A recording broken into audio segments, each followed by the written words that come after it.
The podcast you're about to listen to was recorded in early October, just before the outbreak of war between Israel and Hamas. I'm Thanasi Kambanis, and in the podcast I talk with Sam Heller about his recent research into the pathologies created by international aid dependency in Lebanon and how that international aid community unwittingly contributes to the impossibility of reform. While the regional situation is sure to change as a result of this war, the conundrums of aid and the dependencies it creates remain, and they affect many places in the region, not just Lebanon, but also places like Gaza and the West Bank, where international aid plays a disproportionate role.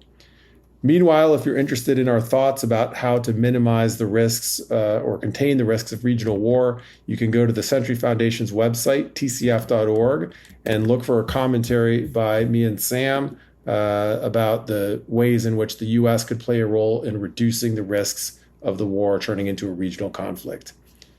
Now back to the normal programming of Order from Ashes, and I hope you enjoy this next podcast. Welcome to Order from Ashes. I'm Thanasi Kambanis, and today I'm talking to Sam Heller about his latest research into the international aid to Lebanon and the potential blowback from that aid for the long-term viability of the Lebanese state and the well-being of the people who live in Lebanon. Sam, thanks for coming on the podcast. Yeah, thanks. Good to be back. So the report that we're talking about today, the research that you did over like a long period of time, I think, is just out this month. And the report is called Adopt a Ministry: How Foreign Aid Threatens Lebanon's Institutions. And it's a really in-depth exploration of like the pretty deep pathologies that have evolved in aid to Lebanon and really what might come next as a result of this. So mostly today, I want to focus our conversation on what you found that's forward-looking. But let's start with this diagnosis. What exactly has come to pass that's unusual or extreme or different about the dynamics around international aid to Lebanon now? Well, so so aid is different now because the situation in Lebanon is different now, right? Because Lebanon is now a mess. So since the start of Lebanon's economic crisis in 2019, GDP is down almost 40%. The currency has lost about 98% of its pre-crisis value. Public spending is down more than 80% since before the crisis. So that has hit the country's bureaucracy, and it has affected its public services, which by now they're not totally non-functional, right? So nothing has discontinued entirely. But they're, really, really struggling. So then the aid in response to this, so that's different in that for a long time, basically since the end of Lebanon's civil war, Lebanon got billions in development money from various international donors. So large amounts of money for Lebanon are not a new thing necessarily, but the mix of donors changed over time. So Gulf donors, for example, basically stepped away after like roughly 2016, and then the remaining donors, they got more conditional, or they got tougher on aid conditionality. And then basically, since, the start of the crisis in 2019, have halted most development assistance. The aid now is largely humanitarian, which means that it is needs-based and unconditional, right? So not kind of conditional on action or reform by Lebanese authorities. And then this money is actually mostly coming out of the Syria crisis response, right? Which is it's the response to the effects of Syria's conflict on the country's regional neighbors, including Lebanon. And then so that's it's an international donor-supported refugee response that includes aid directed at Syrian refugees, but then also at Lebanese host communities and Palestinian refugees in Lebanon. Another thing that's different about this aid is, and then in particular, the aid that I focused on here, which is aid to Lebanon's public institutions. So a new thing about that is the size of it. Both kind of the size in like absolute terms, but then also relative to the country's public spending, which has collapsed. So a feature of the this kind of Syria refugee response in Lebanon is that because Lebanon did not establish camps for Syrian refugees as they were arriving, that Syrians are distributed across the country. So they're present in almost all municipalities nationwide. So this aid response is meant to work through existing national systems, right? So things like the public school system in Lebanon. Now that support, so the international community, the UN actually has charted this support kind of year to year. They publish it in an annual review of the Lebanon Crisis Response Plan. And then so this dollar figure has increased year on year from 2015. It hit a high in 2019. Then it was down in 21 and 22 mainly because of COVID-related circumstances. But then in 2022, it was back up and more than ever. I was told by a UN official that it's now that in 2022, this assistance amounted to more than $300 million to or through Lebanon's public institutions. And that's something like a quarter of the actual discretionary spending that occurs in Lebanon today, right? Well, yeah, I mean, so that year was also an all-time low for Lebanon's public spending, which the World Bank estimated at 1.2 billion. So yeah, 300 versus 1.2 billion. Like this is a huge number relative to that. And then it's, I think, whether or not this is the intent, I think that it's inevitable that that's going to have an effect on basically the shape of the state, right? Like where the resources are allocated, like what institutions are succeeding or failing.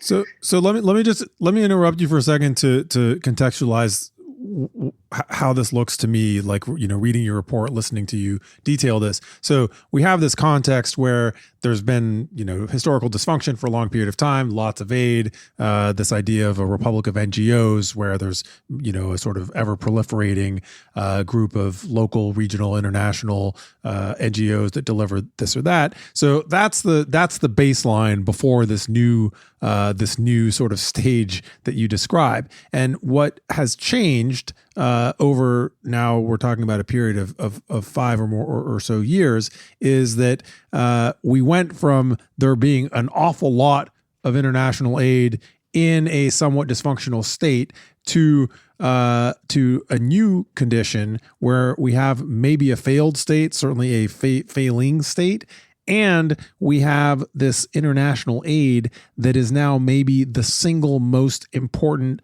direct provider or direct sort of paymaster of functions that even a few years ago, 5, 6, 7 years ago, were still being delivered by the Lebanese state. So that's the sort of step this line we've crossed maybe in the last 5 years that changes what was already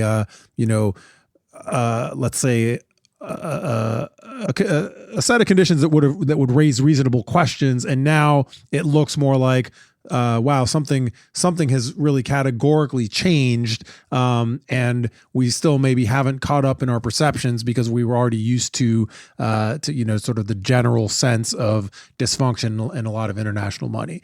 So if you think that's a sort of fair way to frame this.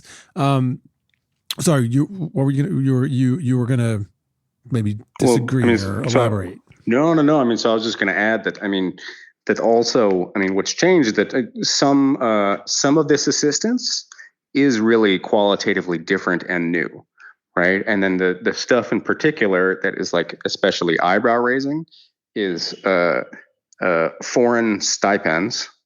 For Lebanese army soldiers and policemen in the internal security forces.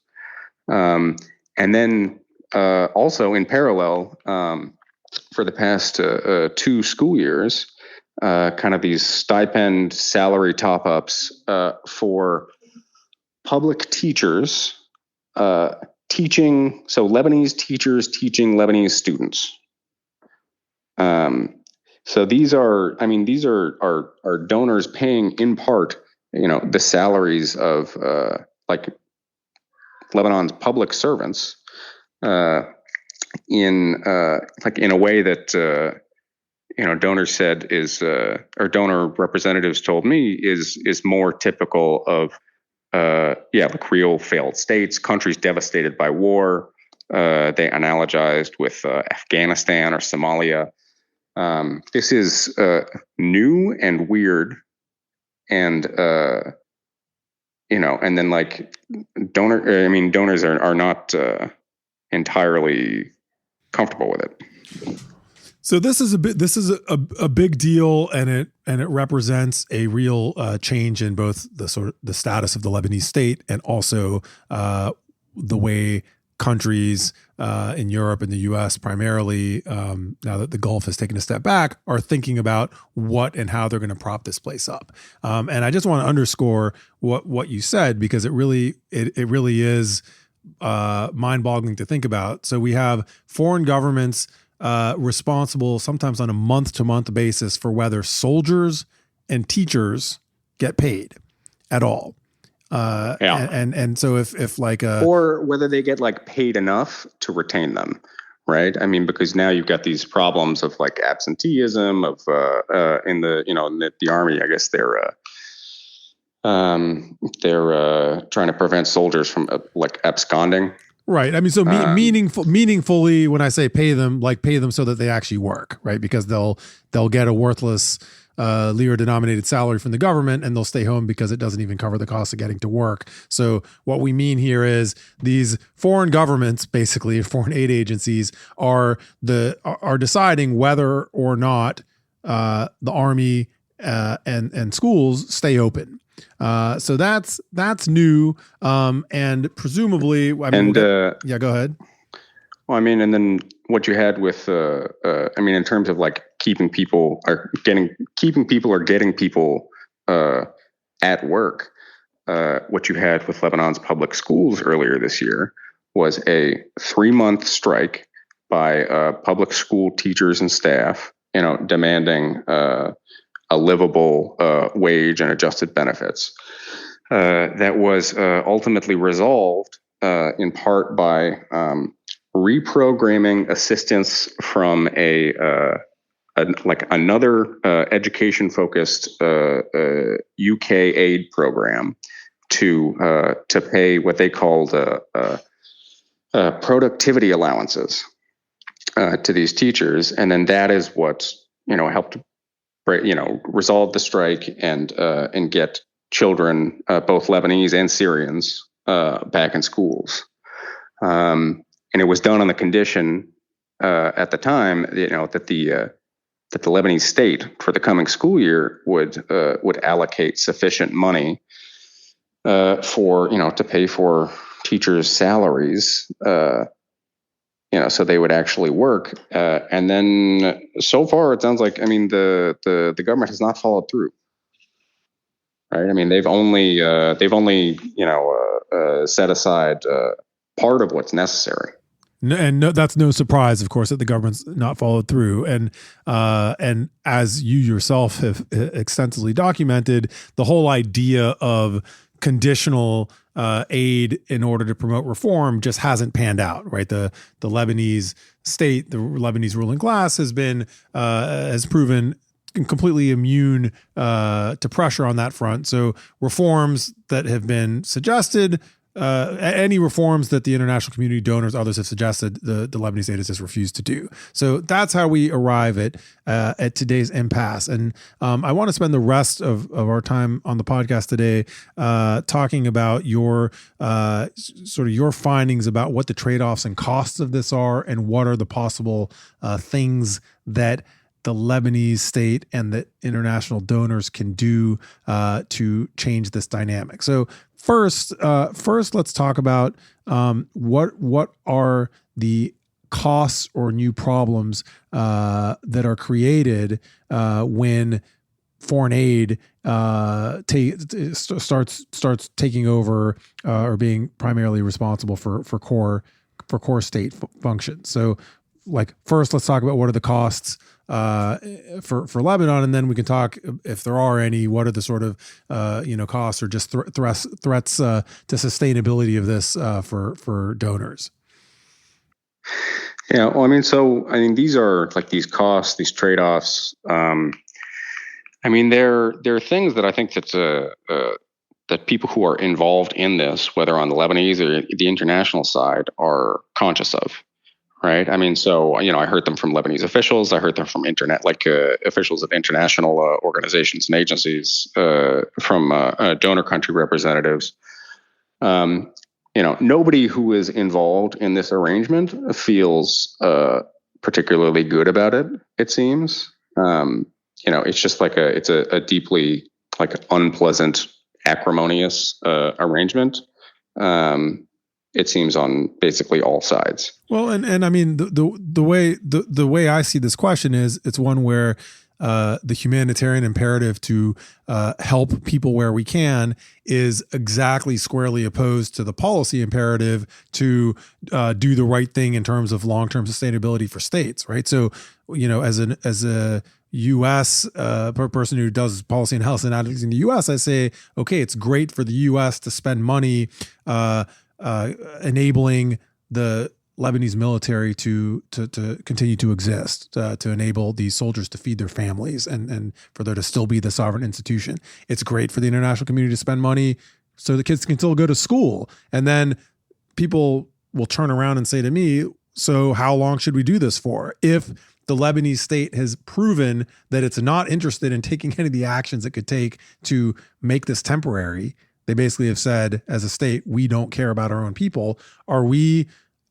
Should we plan to take over Lebanon's school systems or Lebanon's army in perpetuity?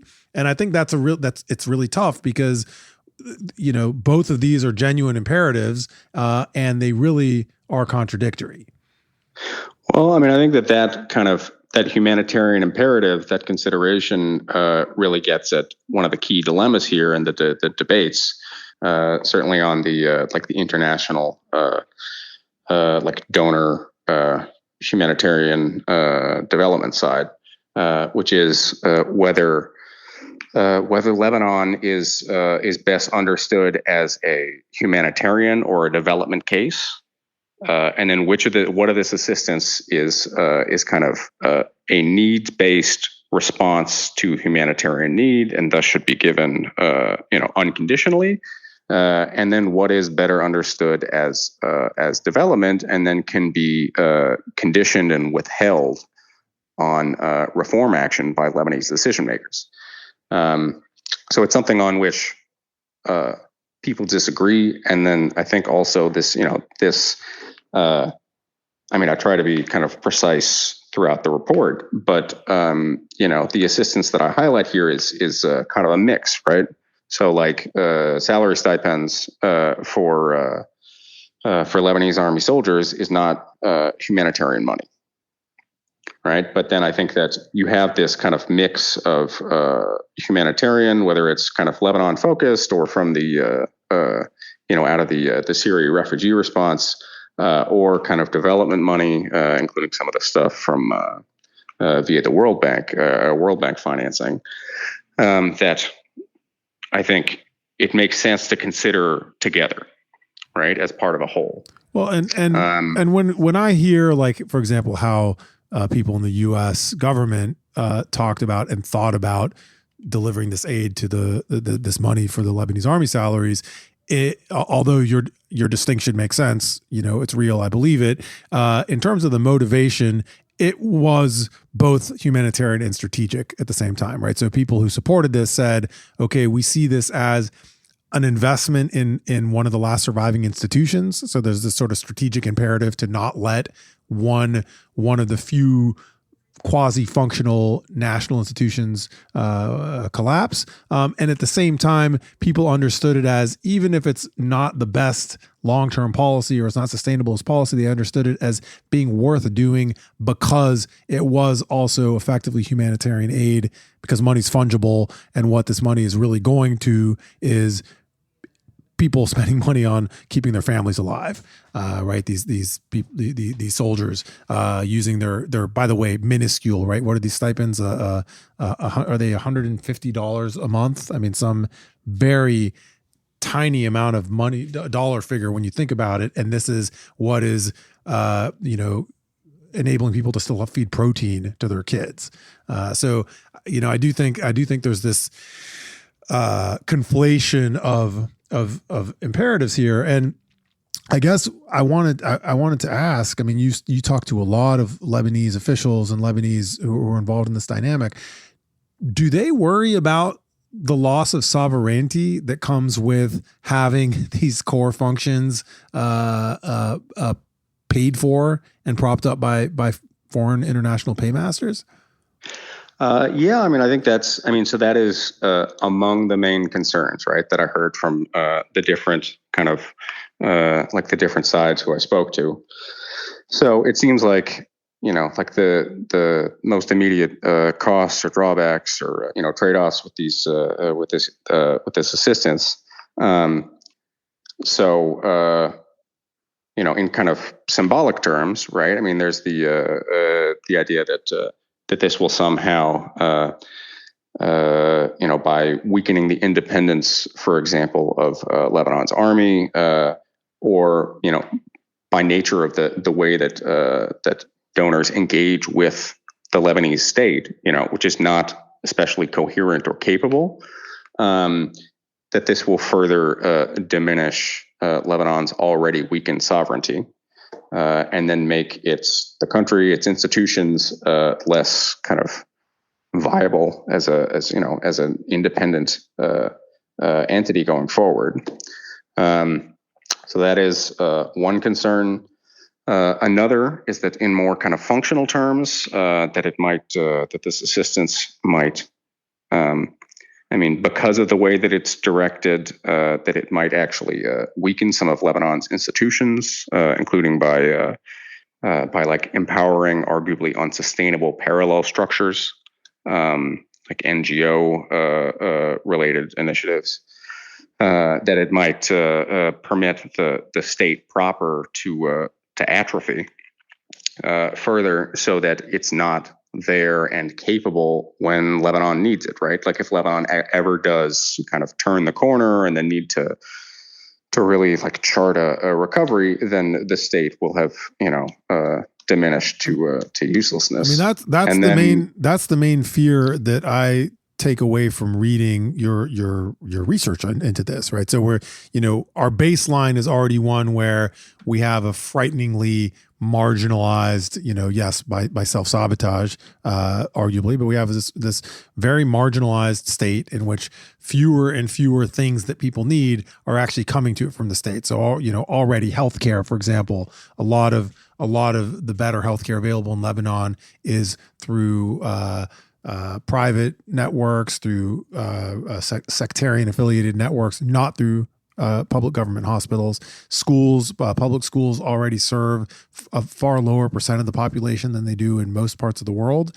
So we have a sort of eclipse of the state from core functions that we think about the state delivering, electricity, healthcare, security, on and on. Nonetheless, these functions to some extent have existed since the end of the Civil War, or in some cases even have for periods appeared to be coming back online after the fragmentation from 1975 to 1990. So my impression from your work on this is that the current dynamic could be like a fatal last blow, right? So we have really like skeleton capacities that have survived the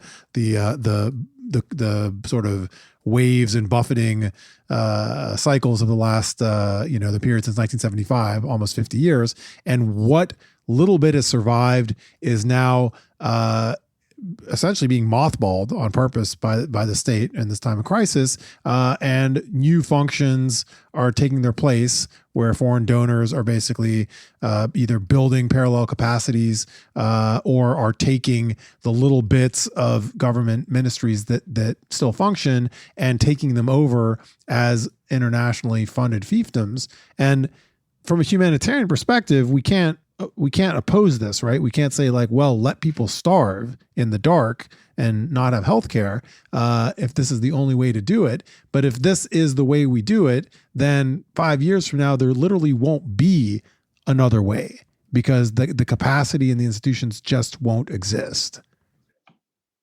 Well, I think, so this, this gets at another key dilemma here, which is whether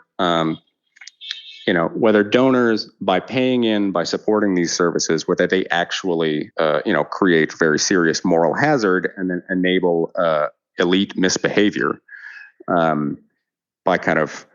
making the situation a little bit more tenable, and then relieving pressure on elites to reform, to do, to pursue, the steps that they've agreed previously with the IMF, and then what would be necessary to right the country's economy.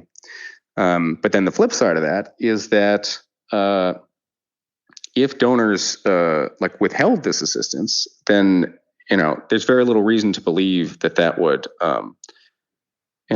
actually affect the calculation of Lebanon's ruling elites, right? Because they remain relatively comfortable. They do not use these public services, right? They use a set of alternate private substitutes, and then so they can live, relatively well, even as the bottom falls out for much of the country. So then this essentially becomes a EU and US government, and maybe to a lesser extent, UN, and I'm not sure if there's any other major donors that I'm neglecting. So it becomes the responsibility of these powers, the sort of well-being of millions of people who live in Lebanon becomes their responsibility. And so if they cut off aid, it'll be their fault that people are not getting healthcare, going hungry, not getting able to send their kids to school. We should also add, though, that the discussion of conditionality here is complicated by the fact that first, it's not the fault of the kind of large majority of the Lebanese people that the country has been misgoverned in such an extreme way, but it's even more, it's definitely not the fault of the estimated 1.5 million Syrians who are in the country, and then most of this assistance is the Syria refugee response, right? So, it's a lot. It's harder to think about withholding or cutting off assistance when it's first and foremost for these Syrians who are kind of poor, and then through no fault of their own, they're stuck now in this collapsing country. Now you have some I think good ideas, or at least constructive ideas about how we might start if not getting out of this mess, at least finding some new and useful clarity on the dilemma. So what are your thoughts on things that donors and the Lebanese government can do from this point forward to start addressing this short and long-term crisis? Well, I mean, I think so. What I advocate in the paper, there's been an effort underway this year to map the UN system's contributions to Lebanon state and institutions. So I think we need to see kind of a version of that, or an effort that captures outside the UN system, more of these foreign donor contributions to Lebanon, so that we can actually, like, a real kind of inventory of this, so we have a complete sense of it. I think in this report, I've tried to highlight and then to kind of to dig in to better understand, some of these what struck me as the more kind of significant donor contributions in this respect. But it's not comprehensive. It doesn't sound like anyone has a total view of what's going on. So I think that there needs to be like a real accounting of this that could then enable a discussion among donors about what of this assistance is humanitarian and just has to continue whatever the choices or misbehavior of Lebanon's government. And then what is actually not, right? I mean, what can be reclassified maybe as development, and then kind of conditioned, hopefully usefully on action by Lebanon's decision makers. And then separately, I didn't want to, I didn't want to focus. I didn't want to aim this solely at non-Lebanese, right? At donors, at various internationals. So hopefully, this is it's a report that is useful for a Lebanese readership as well, so that because I think Lebanese deserve to understand this and to have a real say in this assistance, in the effect that it's having on their country, and even if we don't, even if we can't really expect a sober discussion of this by the country's political elites, then there are other serious people in Lebanon who I think could have that debate, inside the state and outside it. Yeah, I have, as you know, because we talked about this off the podcast. I have a mixed reaction to these ideas, and the sort of the idea of having like a map of money or like an aid census seems obviously useful, but also really barely enough to even think about that as being like a start at dealing with this problem. So on the one hand, it's incredible to me that doesn't already exist, right? In a context where so much money is spent. And I guess this is really typical in aid context. So it's not a surprise, but it still boggles the mind that there isn't just a default, right? In a major aid emergency, how can there not be like an ombudsperson at the UN somewhere who just tracks all the money that's spent, so that whether we're talking about, Syrian refugee response, or Lebanon or Turkey or Yemen or, Afghanistan, any of these places, how on earth is it not normal at this point, decades into the development of this international aid economy? How is it not standard practice for there to be in real time a quasi objective empowered office that keeps track of what's being spent by whom, right? That's nuts. But that is true. That it's true that this doesn't exist. So great, we need that. Well, yes. I mean, I think also, like in many other contexts, you would have a state body that is responsible for all of this, for planning and coordination. Well, in the big aid context, there's always a state failure, right? I mean, that's so like in Egypt, yes, you have that, but Egypt's not in state failure. But in the places where the really big, or in Jordan, for example, right? Sure. I mean, like Jordan's another kind of refugee hosting country. They've got a ministry to this end. And then Lebanon does not.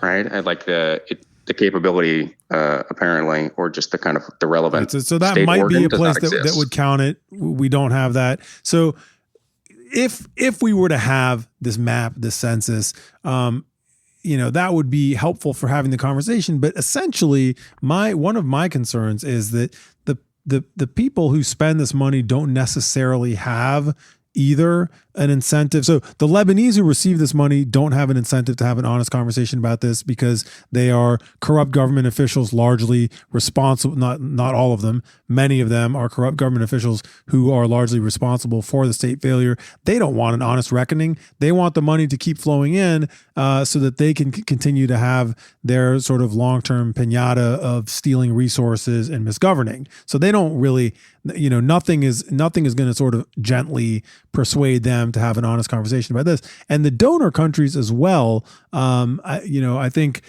there's not a real major political reason for them to start talking about and making hard choices. And in fact, many of the donor countries are reluctant to even sort of openly talk about how much they give, right? Because they don't want to then deal with domestic political criticism of why they're spending this money, on Syrian refugees in Lebanon or on, Lebanese school kids and so on. So I'm afraid that we're sort of trapped in a dynamic where maybe some good things will be done, maybe either for ambivalent reasons or they'll be done in an unsustainable way. And so, we'll be glad that money's being spent saving people from the worst humanitarian outcomes, but knowing that in a 6-month time or 2-year time, that money will dry up because it's not actually being given on a politically sustainable basis.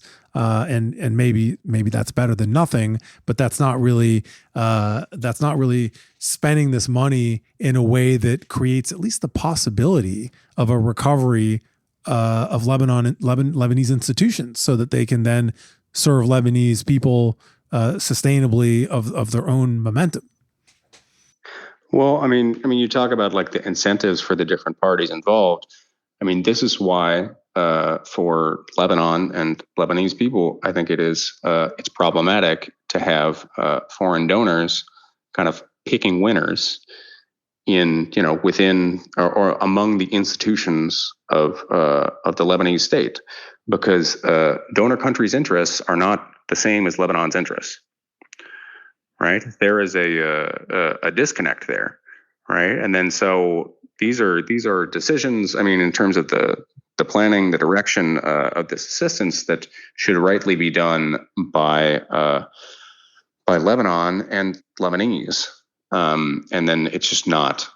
I mean, it's not happening because of the incapability of Lebanon's its government and its ruling class.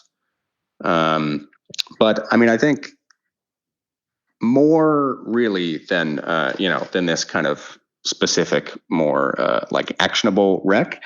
I mean, what I'd like to hopefully achieve with this report is to kind of, I mean, maybe this is over optimistic, but kind of push sort of a discursive change, right? To change the way people talk about what's happening with aid and with state collapse.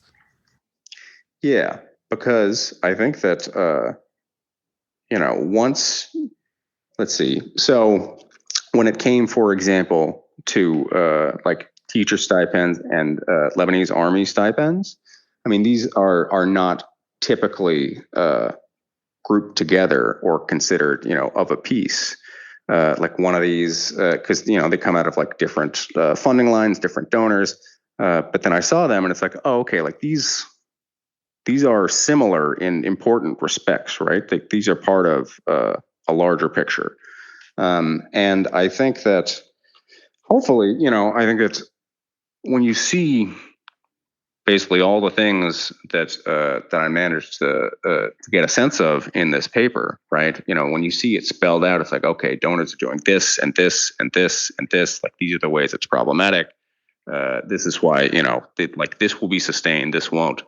Once you see it all together, I think it's hard to unsee it, right? I think that it really adds up to a picture that I think is it's pretty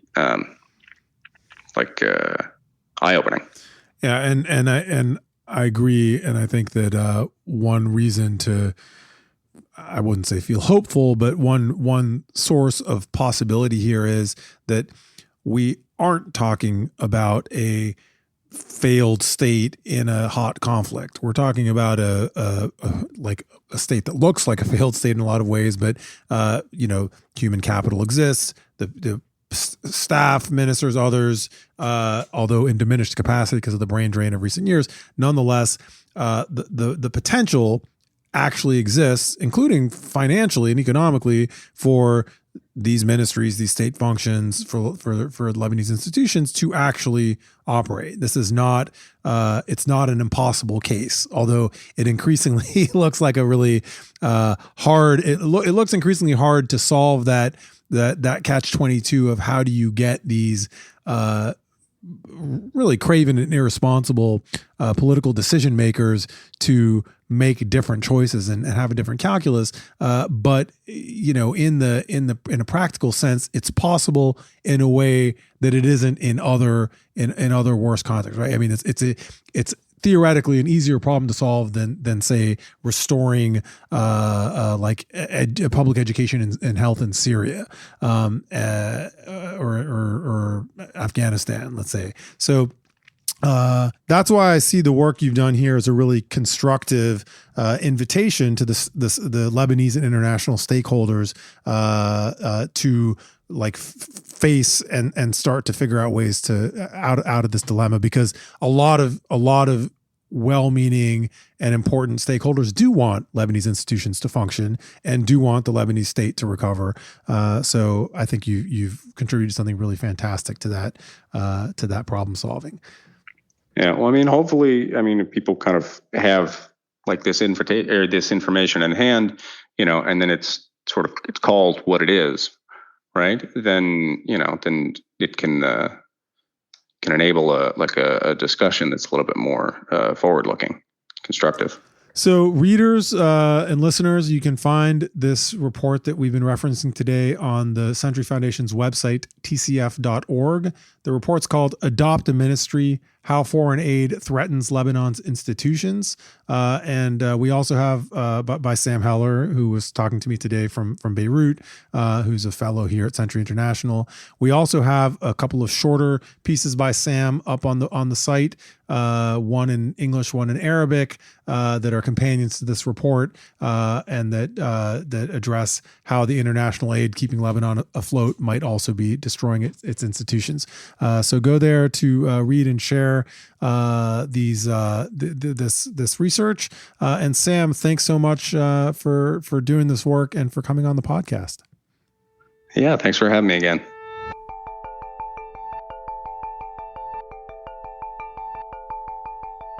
The Order from Ashes podcast has been brought to you by Century International. Our work builds on more than 100 years of commitment to international peace, security, and governance at the Century Foundation. We are independent, critical, and progressive. For more information about Century International's work, please visit tcf.org or follow us on Twitter and Facebook. We depend on audience feedback to reach new listeners. If you like what you hear, please leave a review wherever you get your podcasts.